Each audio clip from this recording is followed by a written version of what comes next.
Sveiki, išėjau pasivaikščioti. Galvojau, toks gražus šiandien diena buvo.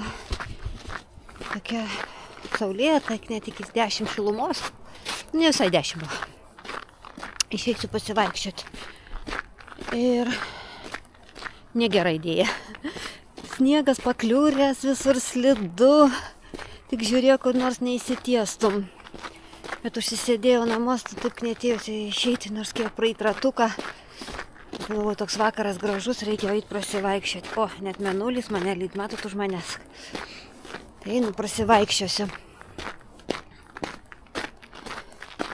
Greičiau čia nevaikščiosiu, einu parapinėsiu. Nes tiek slidu, toks sniegas visur vanduo paleista, papliūrė. Nu kaip nors prasitopinsiu. O kokiais keliais mane čia neša, visokiais šunkeliais. Bet smagu. Nors ir šunkeliai pavasarį. Dabar bus mano mintis balsu. Kai vaikštai visada, pastovi, visada galvoja apie kažką. Neini bukai įsmeigus akis, vis tiek tos mintys lenka. Apie kažką visada galvoja, apie kažką nori. Visada sprendi kažkokias tai. Ir dabar tokiom vienom mintim aš noriu apie kantrybę pasidalinti.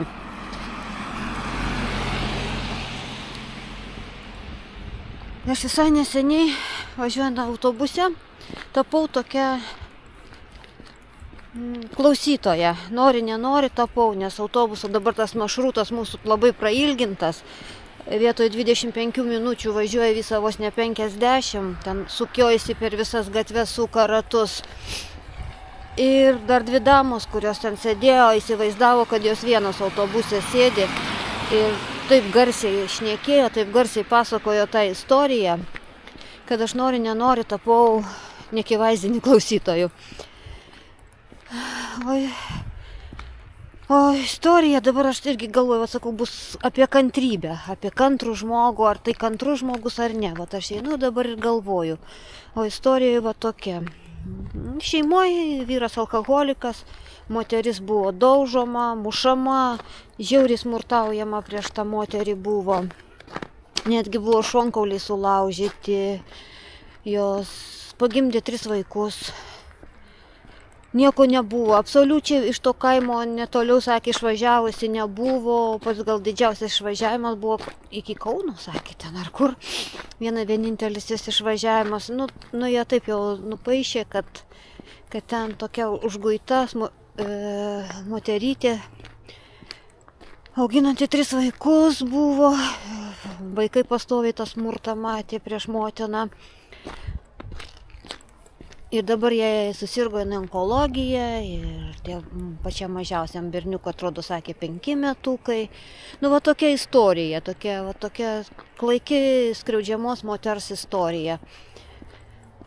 Ir ją dabar tos moterys, tos damos labai jau vertina kaip kantrybės įsikūnymus. Ten vos ne šventoji, kaip taip kantrybės įsikūnymas didžiausias. Ir aš taip einu galvoju, ar iš tikrųjų jinai ta kantrybė. Ten, aš pasakysiu, jinai durnė, ne kantri moteris. Tai čia ne kantrybė, tai yra skaitoma kaip dorovės, kaip kažkokio tai kantrus žmogus visada buvo aukštinamas ten, kenčiančiam ir dangus anksčiau, o čia religijos čia visokių prikaišiota. O šiuo atveju aš tikrai nepasakysiu, kad čia dorybė yra, kantrybė yra dorybė. Tikrai nepasakysiu. Čia yra sveiko proto neturėjimas, valios neturėjimas. Aš nežinau, ką ta moteris taip galvojo, taip gyvendama, ar iš tikrųjų įsivaizdavo, kad pakentėsiu, gal bus geriau viskas. Ne, čia, o taip, kai iš tavęs tyčiojasi, o tu kenti, tai ne. Va šiuo atveju kantrybė tai čia iš vis. Idiotizmas, o ne kantrybė. Visada iš kiekvienos situacijos yra kažkokia išeitis, reikia tik ieškoti. Būna situacijų, kad atrodo nėra, bet yra vis tiek išeitis. Jinai net nebandė bėgti, jai tai tiko, tai gerai. Ir tokios istorijos, aš dabar vaikštau ir galvoju apie kantrybę. Kas yra kantrybė? Nu, kada kantrus žmogus? Kai tu kantriai ką nors dirbi ir tu žinai, kad to savo kantrybę įdėjęs, tu turėsi rezultatą, kurio džiaugsies. Kantrybė, galima sakyti, kai neščia moteris vaikšto. Kantriai atsakant visos kantriai išnešioja tą kūdikį 9 metus, augo jį. Kantrybė, kai vaikus augini. Na, aš nežinau, aš pavyzdžiui irgi save kantrė laikau, nes aš mėgstu megzti. O megzti skrupulingas, kantrus darbas. Bet man užtenka kantrybės užbaigti, nes aš žinau, kad aš turėsiu numegztą daiktą, kad aš jo džiaugsiuos. Va čia yra kantrybė. Kai tau įdėtas tas kantrumas, tas nuoseklumas, tau suteikia kažkokį pasitenkinimą, o ne kaip tuo atveju, kai šios moteris pasakojo, kad jinai tokia kantri, tokia darbšti buvo, kentėdavo dėl vaikų. Ne, čia ne kantrybė, čia idiotizmas ir sveiko proto neturėjimas, dar kartą sakau.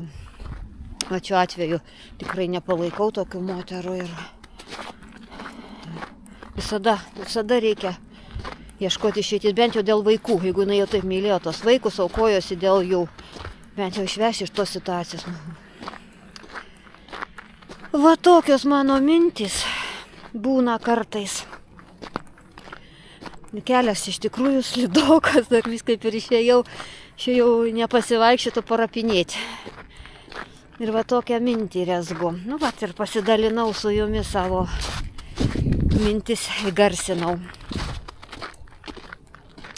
Gal paleis jau, nes vis kelintą dieną galvoju aš apie tą situaciją. Čia prieš porą dienų važiavau autobusu. Tai tą mintį buvau jau ir pamiršusi aš apie tą istoriją, bet va dabar kai vaikštau ir vėl prisiminiau ją ir vis galvoju, ar čia kantrybė. Kantrybė visai kame kitame, o ne tokiai situacijai, iš kurios tu pati gali pataisyti ir pabėgti.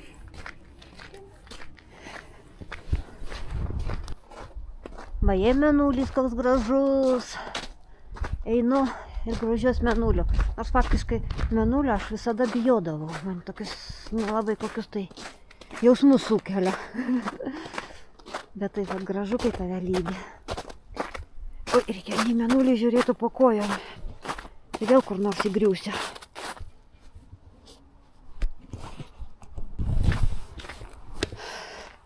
Mažai ėjau šiandien trumpą ratą.